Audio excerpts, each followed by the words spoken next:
everyone, welcome back to my channel. I'm the one they call Peachy Pie, and you are absolutely most welcome to join me here.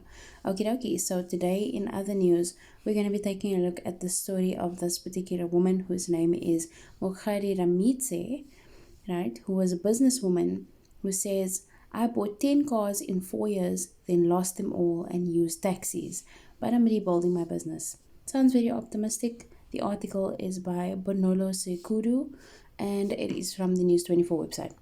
Okay.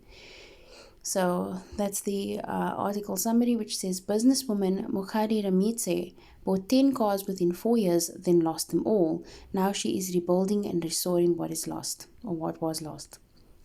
Her story went viral on TikTok, seen by more than 2 million people who could relate to going through incredible loss. The 33-year-old admits to making bad decisions that led her to drown in debt. However, she now knows better and has started rebuilding her business.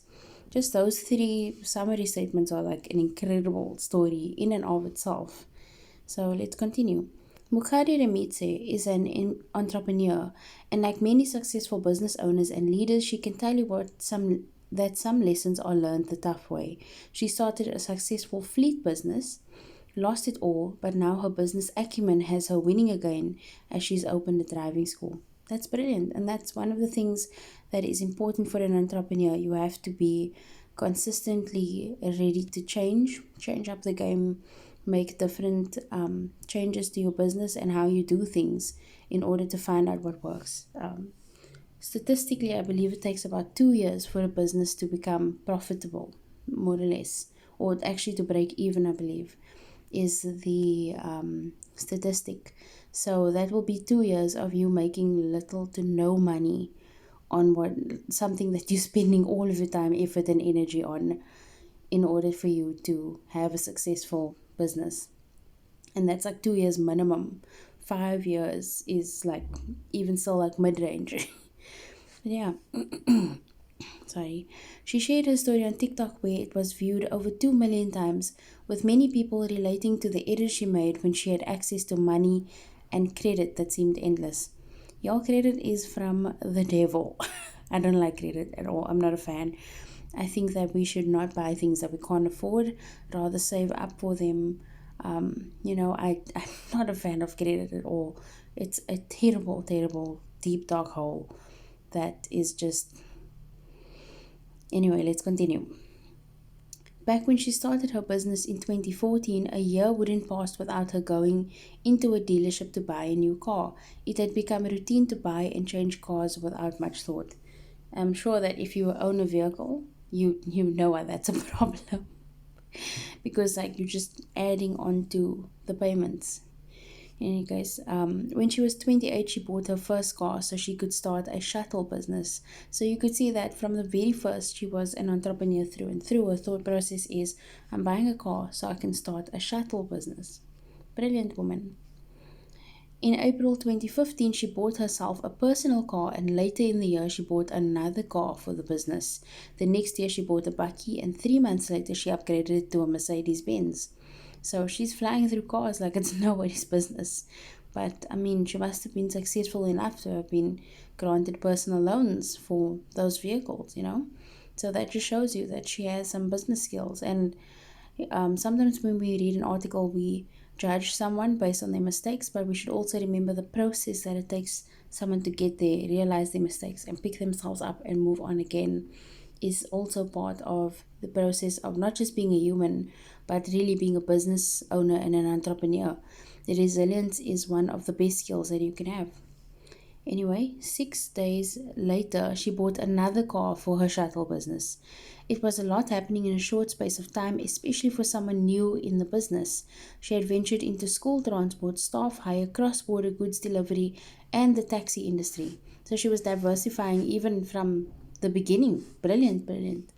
But it can be very overwhelming because all of those are different things entirely, Unfortunately, as business boomed, her lack of financial literacy and listening to her then partner, who encouraged her to buy luxury cars, set her on the path of loss. So here's what she says. I met someone who put pressure on me to buy a luxury car. I would rather not have a car than have a car. and not be able to pay for its maintenance. The entrepreneur says as she looks back at the choices she made. I've always maintained this. Even if a car is going to cost you 3,000 Rand per month, you cannot afford that car if you have only 3,000 Rand per month. What are you going to drive on? Love and fresh air. Cars take gas. You need to have money for petrol. Then you need to have money for insurance. And then you need to have money for like tracker services and all of those kind of things. You can't afford a car that's going to cost you 3,000 Rand per month if you only have 3,000 Rand per month as disposable income to buy a car. You have to think practically about your financial decisions. And we don't always do that. We just think, ooh, new car. Yes, let's do this, Okay, let's continue a bit further. That's her, other than the other picture she posted and was put on the top of the article.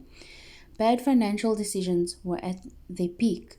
In 2017, the now 33-year-old added 2 cars to her business simultaneously. Bear in mind that even a second-hand car for the type of business that she was running could have potentially cost her. What do they call those taxis? Like in South Africa, we call them taxis. You probably call them minibuses where you are from.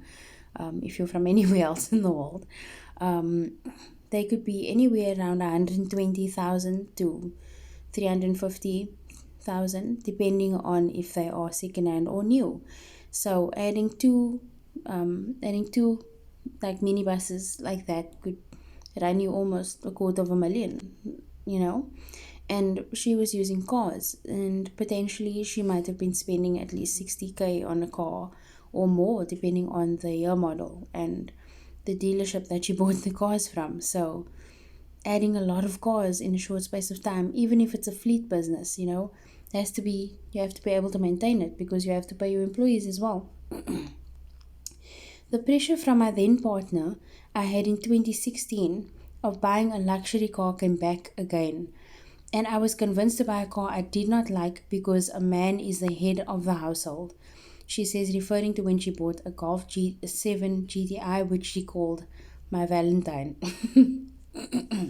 Sorry. We have such a problem with this. The man is the head of the household mentality.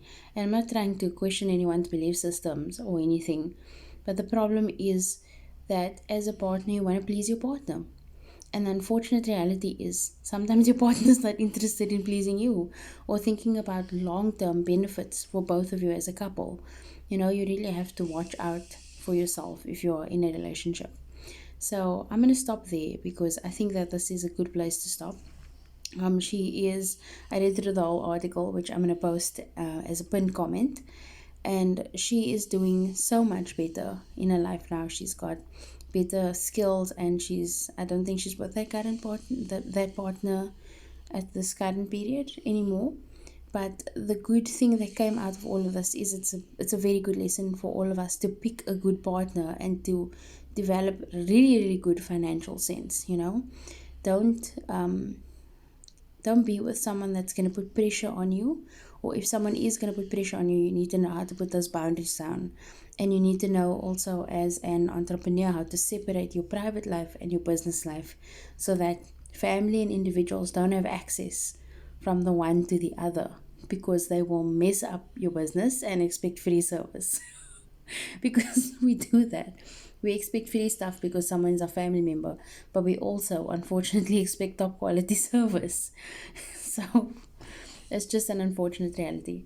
But anyway, let me know what you think in the comments. Thanks for joining me and watching my hair mince real time again. And I hope you have a fantastic day further. Cheerio.